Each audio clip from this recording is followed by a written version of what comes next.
हड़प्पा सभ्यता की वास्तुकला। हड़प्पा और मोहनजोदड़ो के अवशेष नगर नियोजन की समझ प्रकट करते हैं। यहाँ के नगर आयताकार ग्रिड पैटर्न पर आधारित थे। सड़कें उत्तर दक्षिण और पूर्व पश्चिम दिशा में जाती थीं और एक दूसरे को समकोण पर काटती थीं। उत्खनन स्थलों से मुख्य रूप से 3 प्रकार के भवन पाए गए हैं: आवास गृह, सार्वजनिक भवन और सार्वजनिक स्नानघर।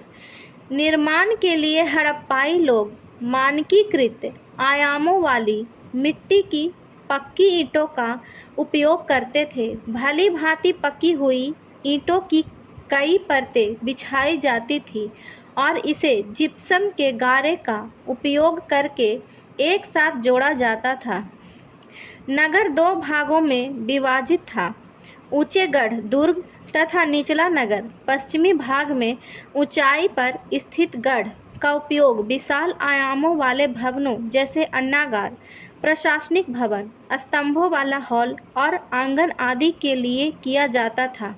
गड्ढी में स्थित कुछ भवन संभवतः शासकों और अभिजात वर्गों के आवास थे। हालांकि सिंधु घाटी सभ्यता के स्थलों में मिस्र और मेसोपोटामिया सभ्यता के विपरीत शासकों के लिए मंदिर या महल जैसे बड़े स्मारक नहीं हैं। अन्नागार बुद्धिमत्ता के साथ वायु संचार वाहिकाओं सहित ऊंचे चबूतरों के साथ डिजाइन किए गए थे। इससे अनाज के भंडारण में मदद के साथ ही कीटों से उनकी रक्षा करने में भी सहायता मिलती थी। हड़प्पाई नगरों की एक प्रमुख विशेषता सार्वजनिक स्नानगारों का प्रचलन था। इससे उनकी संस्कृति में कर्मकांडीय पवित्रता के महत्व का संकेत मिलता है। इन स्नानगारों के चारों ओर दीर्घाओं और कक्षों का समूह था। सार्वजनिक स्नानगारों का सबसे प्रसिद्ध उदाहरण मोहनजोदड़ो के उत्खनित अवशेषों में बृहत स्नानगार है। नगर के निचले भाग में एक कक्षीय छोटे भवन पाए गए हैं।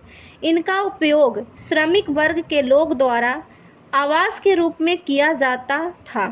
कुछ घरों में सीढ़ियां भी थीं, जिससे संकेत मिलता है कि ये 2 मंजिला भवन होंगे।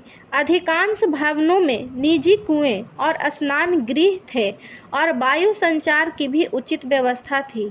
हड़प्पा सभ्यता की सबसे प्रमुख विशेषता उनकी उन्नत जल निकासी व्यवस्था थी।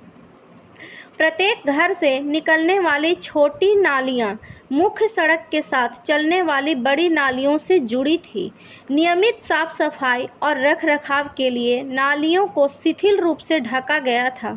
नियमित दूरियों पर मलकुंड सिसपिट बनाए गए थे। व्यक्तिगत और सार्वजनिक दोनों प्रकार की स्वच्छता पर दिया गया बल काफ़ी प्रभावशाली है।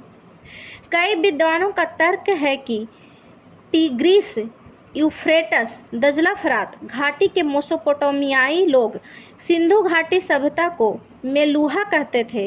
मेसोपोटामिया में सिंधु घाटी की कई मोहर मिले हैं।